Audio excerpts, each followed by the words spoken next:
अपना उत्तराखंड में आप सभी का बहुत स्वागत है और मैं हूं आपके साथ अमनदीप। चलिए खबरों की शुरुआत करते हैं। उत्तराखंड ग्लोबल समिट को लेकर सीएम पुष्कर सिंह धामी का यूएई दौरा खत्म हो गया है और सीएम धामी दिल्ली वापस लौट चुके हैं। और आज सीएम धामी सुबह 4 बजे दिल्ली पहुंचे। अपने दुबई और यूएई दौरे पर सीएम ने 15,475 करोड़ का उत्तराखंड में निवेश को लेकर करार किया है। सीएम धामी की मौजूदगी में दुबई में 11,925 करोड़ का एमओयू हुआ, जबकि यूएई में 3,550 के एमओयू साइन हुए हैं। वहीं धामी सरकार ने अब तक कुल 55,000 करोड़ के एमओयू साइन किए हैं।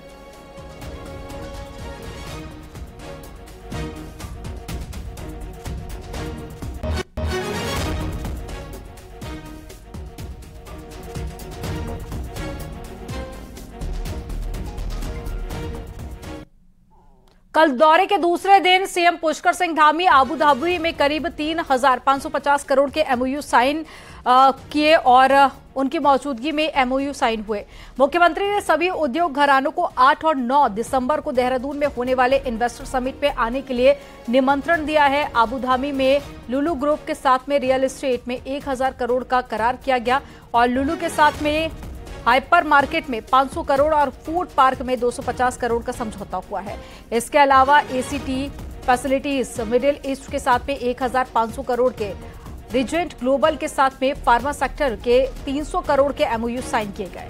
इससे पहले मंगलवार को भी सीएम धामी दुबई में करीब 12,000 करोड़ के एमओयू साइन कर चुके थे और कुल मिलाकर यूएई दौरे पर 15,000 करोड़ से ज्यादा के समझौते किए गए हैं।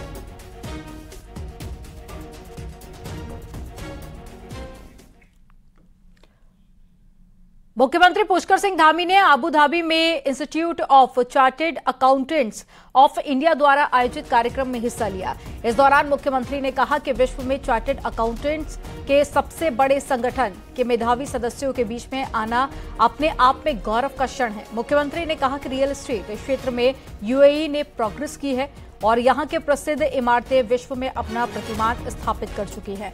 उत्तराखंड भी अपने शहरों का सुनियोजित विकास एवं नए शहरों की स्थापना करने के लिए आपके साथ में सहयोग करने का इच्छुक है और जिससे इस क्षेत्र में आपकी विशेषज्ञता का लाभ उठाया जा सके। उन्होंने कहा कि उत्तराखंड सरकार निवेशकों को राज्य में सभी प्राथमिक आवश्यक सुविधाएं उपलब्ध कराने के लिए प्रतिबद्ध है। मुख्यमंत्री ने दिसंबर में आयोजित ग्लोबल इन्वेस्टर समिट के लिए सभी को उत्तराखंड आने के लिए आमंत्रित किया है।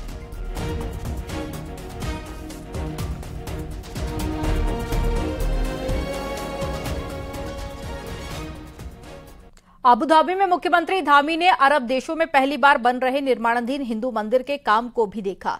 सीएम धामी ने अबू धाबी के बीएपीएस हिंदू मंदिर में काम को देखा और यहां पर हिंदू मंदिर में कार सेवा भी की।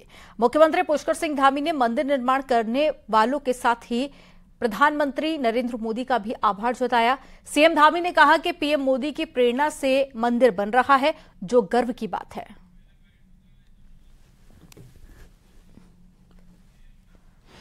यूएई में हिंदू मंदिर जो यहाँ बन रहा है बहुत ही अद्भुत है और पूरे हिंदू धर्म को यहाँ पर स्थापित किया जाने का काम, इस मंदिर के निर्माण का काम हम सब के लिए बहुत ही गौरव के क्षण हैं और निश्चित रूप से यहाँ पर आकर मैं समझता हूँ भगवान की कृपा से हम यहाँ पहुंचे हैं। मैं इस अवसर पर सभी निर्माणकर्ताओं को, सभी इसका संयोजनकर्ताओं को, प्रमुख स्वामी जी महाराज को नमन करता हूँ, साथ ही हमारे आदरणीय प्रधानमंत्री मोदी जी का, कि उनकी प्रेरणा से भी इस मंदिर का काम हो रहा है और उन्हीं के कर कमलों से आगे ये मंदिर का जो शिला पूजन से लेकर यहाँ पर इसके उद्घाटन का भी जो है कार्यक्रम होना है। तो आज कहीं न कहीं उनके नेतृत्व में पूरे विश्व के अंदर हमको मान सम्मान, पहचान और लोगों के बीच में सहयोग प्राप्त हो रहा है। ये उनका करिश्माई नेतृत्व है, उनका भी हम आभार व्यक्त करते हैं। और ज्यादा जानकारी के साथ में दिल्ली से संदीप पांडे जुड़ गए हैं। संदीप, उत्तराखंड की सरकार ने जो टारगेट सेट किया था विदेश के दौरे के दौरान भी वो लक्ष्य पूरा होता हुआ नजर आ रहा है। अब आगे क्या कुछ कार्यक्रम रहने वाले हैं?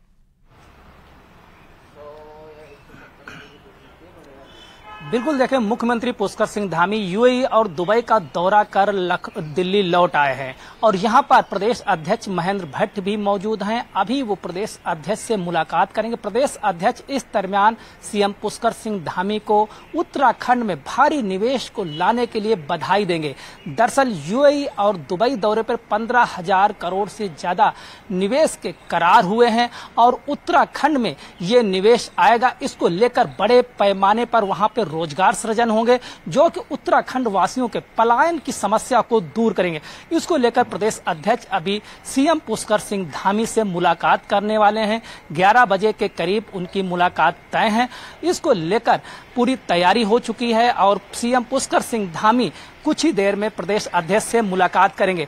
55,000 करोड़ रुपए के अब तक एमओयू उत्तराखंड सरकार और विभिन्न कंपनियों के बीच हो चुके। हालांकि सियासी दल इस पर टारगेट भी साधते हैं कि ये एमओयू सिर्फ कागजों पे हो रहे हैं, लेकिन इसी की काट मुख्यमंत्री पुष्कर सिंह धामी ने निकाल ली है और ग्लोबल इन्वेस्टर समिट से पहले ग्राउंड सेरेमनी करने का उन्होंने जो फैसला किया है, इसमें 25,000 करोड़ रुपए के एमओयू जो किए जाएंगे उनको धरातल पे पहले ही उतार दिया जाए, यानी कि 2.5 लाख करोड़ का कुल टारगेट ग्लोबल इन्वेस्टर समिट के लिए तय किया गया है। इसमें धामी सरकार 25,000 करोड़ रुपए का निवेश धरातल पर ग्लोबल इन्वेस्टर समिट से पहले उतार देगी। नवंबर में ग्राउंड सेरेमनी हो सकती है।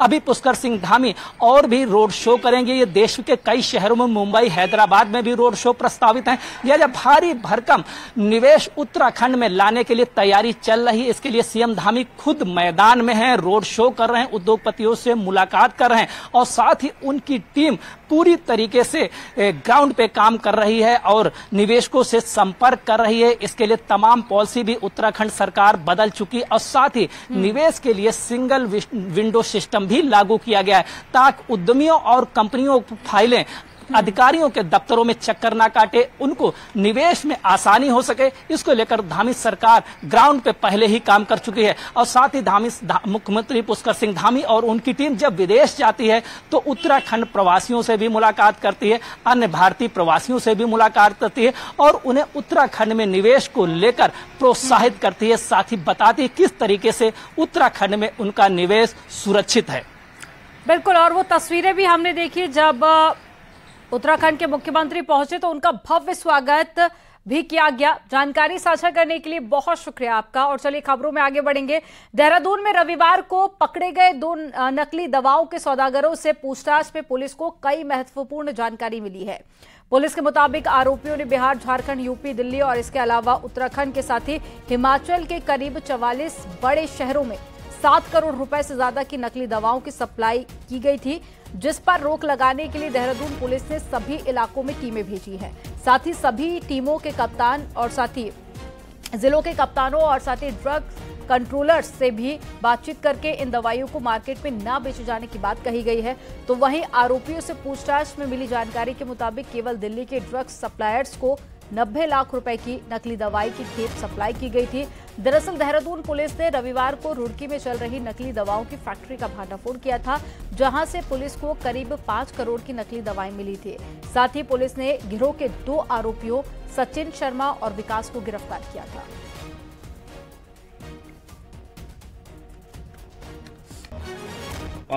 पाँच करोड़ से ज्यादा जो है 2023 में और करीब 1 करोड़ 65 लाख की दवाएं जो है विगत 2 साल के अंदर अलग अलग सालों में भेजी गई है, जो 44 डेस्टिनेशन पर भेजी गई है। इसमें 90 लाख की दवा सितंबर माह में ही डिलीवरी हुई है दिल्ली में। तो हमारी टीम ने जो डेटा निकाला उसके आधार पर एक टीम इन जगहों पर भी जाएगी जहां जहां सप्लाई हुई, जिससे कि वहां पर रिकवरी की जा सके और ज्यादा उसका वो कंज्यूमर तक ना पहुंच पाए।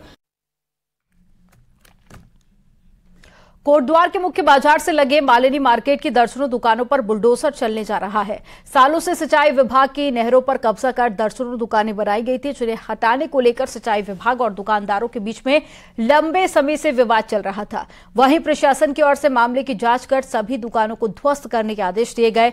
मार्केट के अंदर 1 दर्जन से ज्यादा छोटी बड़ी दुकानें हैं जो कि सिंचाई नहरों पर कब्जा कर बनाई गई थी, जिन्हें अब जल्द ही हटाने की तैयारी की जा रही है।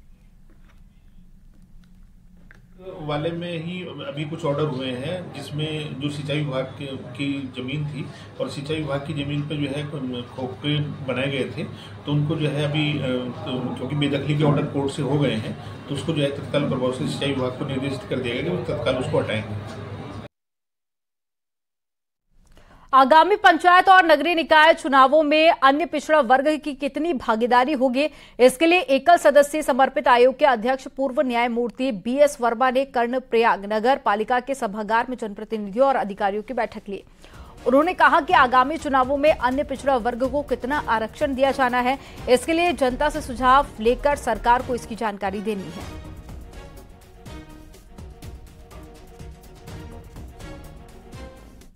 अन्य पिछड़ा वर्ग है, अन्य पिछड़ा वर्ग का पंचायतों में, लोकल बॉडीज में, नगर पालिका और पंचायत में उनका पॉलिटिकल रिप्रेजेंटेशन कितना होगा, इसके लिए बैठक की गई है। इसके क्या इंडिकेटर्स होंगे, उसके बारे में पब्लिक ओपिनियन के लिए बैठक हुई है, सुनवाई के लिए।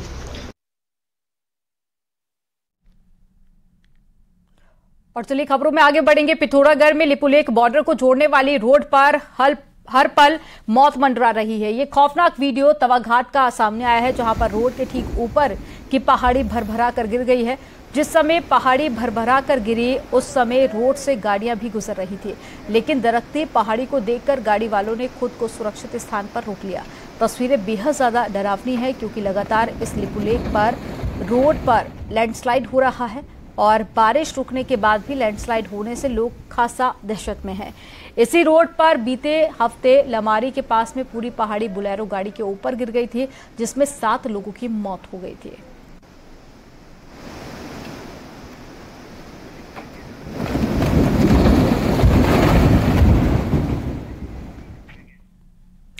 चमोली के जोशीमठ क्षेत्र को अब विंटर सीजन से काफी उम्मीद है। चारधाम यात्रा के दौरान में भूधसाव का असर जोशीमठ नगर में देखा गया, जिससे कि कारोबारी को भी काफी ज्यादा नुकसान हुआ। लेकिन अब बदले हालात में टूरिस्ट आने की उम्मीद जताई जा रही है। एक रिपोर्ट आपको दिखाते हैं।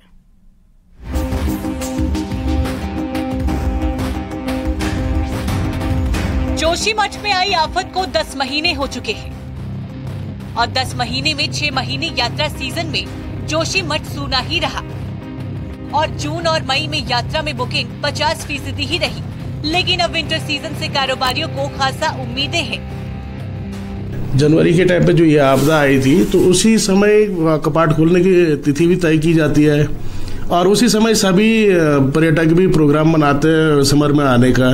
तो वो समय जब हमारा ऑनलाइन बुकिंगें सारी यहाँ की बंद थी, तो उसका बहुत बड़ा प्रभाव तो पड़ा हमारे मई जून पे, जो कि 100% से ऊपर की जो बुकिंगें रहती थी वो 50% के लगभग रही इस बार। 16 अक्टूबर को पहाड़ों में अच्छी खासी बर्फबारी हुई, जिसके बाद ठंड भी बढ़ गई है और सैलानी भी हिल स्टेशनों का रुख कर रहे हैं, जिससे कारोबारियों के चेहरे खिले हुए हैं। क्योंकि पिछले साल जनवरी में जोशीमठ में दरारें आने से पर्यटन सीजन चौपट हो गया था। इस बार सर ऐसा है, ओले में ठंड तो बढ़ चुकी है। 16 तारीख को जो फर्स्ट स्नोफॉल हुई है वहाँ पे, तो उससे काफ़ी पर्यटक लोग आ रहे हैं, देख रहे हैं, खुश होकर जा रहे हैं वहाँ से। तो मेरे को लगता है इस बार अच्छा रहेगा, कोई दिक्कत नहीं है। जोशीमठ में भी नहीं है, ओली में भी नहीं है, आप लोग आ सकते हैं और यहाँ पे बहुत बढ़िया माहौल है। विंटर सीजन जोशीमठ के लिए क्या सौगात लेकर आएगा, ये तो आने वाले समय में ही दिखेगा। लेकिन राहत की बात ये है कि जोशीमठ में दरारें कम हो चुकी हैं। चमोली से न्यूज़ 18 के लिए नितिन सेमवाल की रिपोर्ट। देहरादून से बड़ी खबर आ रही है, जहां पर यूके SSSC पेपर लीक मामले में 2 आरोपी इनामी घोषित किए गए हैं। मोहम्मद कसान और परवेज पर 50-50 हजार रुपए का इनाम घोषित किया गया है। RMS कंपनी में काम करता था कसान और कंपनी से बाहर किया था पेपर। STF दोनों आरोपियों की तलाश में जुट गई है और अब दोनों पर 50-50 हजार रुपए का इनाम घोषित किया गया है।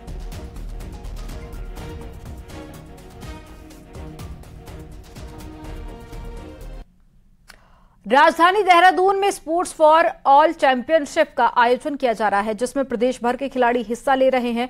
इस चैंपियनशिप में कबड्डी, वॉलीबॉल और फुटबॉल समेत करीब 30 प्रकार के खेलों को शामिल किया गया है और 12,000 खिलाड़ी हिस्सा ले रहे हैं। वहीं खिलाड़ियों का कहना है कि स्पोर्ट्स फॉर ऑल में आकर उन्हें अपनी प्रतिभा दिखाने का मौका मिल रहा है। इससे आयोजन से खिलाड़ियों में भी भारी उत्साह देखने को मिल रहा है। सर ये है कि हमारे जो पहाड़ी क्षेत्रीय बच्चे हैं खास करके उनके अंदर स्ट्रेंथ बहुत ज़्यादा होती है, पावर और टेक्निक मतलब अच्छी है उनकी, लेकिन वहाँ पे ये है कि जल्दी से ये चीज़ें पहुँची नहीं है अभी तक पहाड़ों तक, मार्शल आर्ट वगैरह जैसे चीज़ें। तो मैंने काफ़ी टूर्नामेंट्स खेले परेड ग्राउंड में बास्केटबॉल से related he, and I really like, मतलब ये काफ़ी अच्छा था। एसएफए का जो ऑर्गेनाइजेशन वगैरह एंड जो प्लेयरों को ट्रीटमेंट्स दे रखा है वो काफ़ी अच्छा था, काफ़ी हद तक अच्छा था। उत्तराखंड रोडवेज की दिल्ली रूट पर सबसे ज्यादा कमाई होती है, लेकिन यही रूट बंद हो सकता है। दिल्ली रूट पर चलने वाली बसों में से 400 डीजल बसें DS4 मानक की हैं, जिनकी अगले 2 हफ्ते के अंदर में दिल्ली में एंट्री बैन हो सकती है। दिल्ली की तरफ से इसकी एडवाइजरी भी जारी कर दी गई है। 1 नवंबर से दिल्ली में BS4 मानक की बसों की एंट्री बंद हो जाएगी। ऐसे में हालात ये हैं कि उत्तराखंड की 400 बसें एक साथ रूट से बाहर हो सकती हैं, जिससे कि भारी दिक्कतों का सामना भी करना पड़ सकता है। पिछले साल भी ऐसी बसों को बैन करने की बात कही गई थी, लेकिन यूपी, हरियाणा और उत्तराखंड ने 1 साल का वक्त मांगा था, जो कि अब 1 नवंबर को खत्म हो रहा है। हालांकि यूपी और हरियाणा अपनी तैयारी कर चुका है, लेकिन उत्तराखंड रोडवेज के अधिकारियों के पास में कोई ठोस इंतजाम नहीं दिख रहे हैं।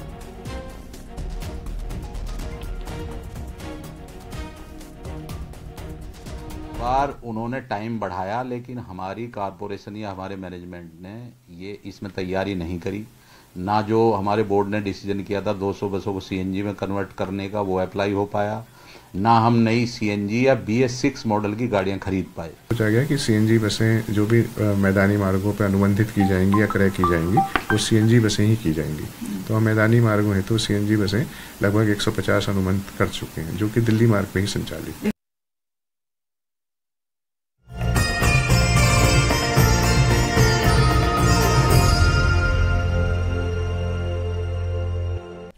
नैनीताल का नैना देवी मंदिर में भी आस्था का सैलाब उमड़ा है। सुबह से ही नैनीताल के साथ में देश भर के मां नैना के भक्त मंदिर पहुंच रहे हैं और मां के प्रति अगाध आस्था इस कदर है कि श्रद्धालुओं को दर्शनों के लिए लंबी लंबी लाइनें लगानी पड़ रही हैं, तब जाकर मां के भक्तों को दर्शन हो सके हैं। इस दौरान में मंदिर प्रबंधन ने भी दर्शन के लिए इंतजाम पूरे किए हैं। माता की बहुत कृपा रही है, उन्होंने मुझे बहुत कुछ दिया है, उसके लिए मैं माता को कोटि कोटि धन्यवाद देती हूँ। और मैं माता से आशीर्वाद चाहती हूँ कि आगे भी मुझे ऐसा ही उनका आशीर्वाद हमेशा मिलता रहे। जब जब किसी को दुख आया उसमें माँ साथ रही और सुख में तो माँ हर्ष में रही। और आप जो आस्था का सैलाब जो इस समय मंदिर के अंदर आप माँ नैना देवी के प्रांगण में देख रहे, इससे आप महसूस कर सकते हैं माँ ये नवरात्रि का माहौल कैसा है। यमदृष्टा भी इनको कहा जाता है। तो इन नवरात्रि में आकर के जो माता की उपासना करता है उसको मनोवांछित फल की प्राप्ति होती है और अनेक प्रकार के जो कष्ट हैं वो उसके दूर होते हैं। अल्मोड़ा में भी रामलीला की शुरुआत हो गई है और शहर लगभग 12 जगहों पर रामलीला का मंचन हो रहा है, जिसमें कलाकार मंचन के साथ ही गायन भी खुद करते हैं। एक रिपोर्ट आपको दिखाते हैं।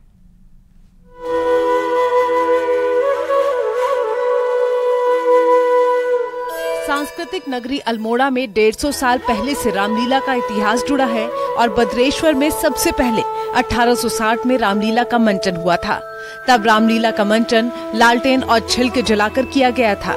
रामलीला में हिस्सा लेने वाले कलाकार 1 महीने तक देर रात प्रैक्टिस करते हैं और कलाकार भैरवी, श्याम कल्याण, जय जयवंती, ठुमरी, परज, विहाग सहित कई राग को खुद गाकर रामलीला में अभिनय करते हैं। तो वैसे बचपन से ही पाठ खेलता हूँ। जब से 4-5 साल का था तब से बंदर बनना शुरू किया और धीरे धीरे करके आज इतने साल यहाँ हो गए हैं। 43 साल मेरी उम्र हो गई है, तो लगातार ही मैं पाठ खेलता हूँ। पहले विश्वामित्र, जनक, राजा शीलनिधि और अन्य प्रकार के यहाँ पाठ खेले जाते हैं। मैं खेल रहा हूँ। अल्मोड़ा में लगभग 12 से ज्यादा जगहों पर रामलीला का मंचन किया जाता है, लेकिन नंदा देवी की रामलीला सबसे पुरानी रामलीला मानी जाती है, जहां पर कलाकार कई पीढ़ियों के मंचन करते हैं और इस रामलीला को देखने के लिए दूर दूर से दर्शक आते हैं और देर रात तक बैठकर रामलीला का आनंद लेते हैं। क्योंकि पहले रामलीला भद्रेश्वर से होते हुए आई है, भद्रेश्वर के बाद त्रिपुरा सुंदरी के बाद नंदा देवी प्रांगण में आई और नंदा देवी प्रांगण में इसको पूरे 163 वर्ष हो चुके हैं और इस वर्ष हम 164वें वर्षों में प्रवेश कर चुके हैं। और नंदा देवी रामलीला रागों पर आधारित है। यहाँ वरिष्ठ लोग भी इस रामलीला में प्रतिभाग करते हैं। सांस्कृतिक नगरी अल्मोड़ा अपने साथ कई इतिहास समाये हुए हैं। रामलीलाओं का मंचन हो या फिर दशहरे में रावण परिवार के पुतले, सब यही देखने को मिलता है। और यहाँ के लोग अपनी संस्कृति को आज भी संजोए हुए हैं। न्यूज़ 18 के लिए अल्मोड़ा से किशन जोशी की रिपोर्ट। चलिए अब आपको पहाड़ से जुड़ी हुई 10 बड़ी खबरें दिखाते हैं फटाफट अंदाज में। हरिद्वार के भगवानपुर में सरकार के द्वार कार्यक्रम का आयोजन किया गया, जिसमें 25 शिकायतें आई और 10 को मौके पर ही निपटाया गया। विकासनगर के हबर्टपुर में धान खरीद केंद्र का शुभारंभ किया गया। किसानों को भुगतान के लिए 5 दिन का समय तय किया गया। अल्मोड़ा दौरे पर रह रहे सचिव विनोद कुमार सुमन ने निर्माणाधीन योजनाओं का निरीक्षण किया और काम में तेजी लाने के निर्देश दिए। एंटी नार्कोटिक्स टास्क फोर्स ने करीब 22 लाख की अफीम के साथ में एक तस्कर मलकीत सिंह को पौड़ी के कालागढ़ से गिरफ्तार किया। पौड़ी की न्यार नदी पर बनी डॉक्यूमेंट्री फिल्म ने राष्ट्रीय मिशन सांस्कृतिक मानचित्रण की फिल्म फेस्टिवल में सर्वश्रेष्ठ फिल्म का पुरस्कार जीता। हरिद्वार में हाथियों के बढ़ते आतंक को देखते हुए डीएम ने लोगों से अपील की है कि वो खुले में खाना ना फेंके। वहीं भेल प्रबंधन को भी तत्काल झाड़ियों की साफ सफाई करने के निर्देश दिए। देहरादून में बढ़ती आबादी और बढ़ते क्राइम को देखते हुए 17 चौकियां और 4 नए थानों को खोलने की प्लानिंग की गई है। इसके लिए एक प्रस्ताव मुख्यालय को भेजा गया। कोटद्वार के तल्ला मूटा ढाक इलाके में महिला की संदिग्ध परिस्थितियों में मौत हो गई। पुलिस मामले की तफ्तीश कर रही है। अल्मोड़ा में पूर्व सीएम एनडी तिवारी की जयंती मनाई गई। नगरपालिका में कई संगठन के लोगों ने तिवारी को याद किया। हल्द्वानी में एनडी तिवारी की जयंती पर कई कार्यक्रम हुए, जिनमें एनडी तिवारी को याद किया गया।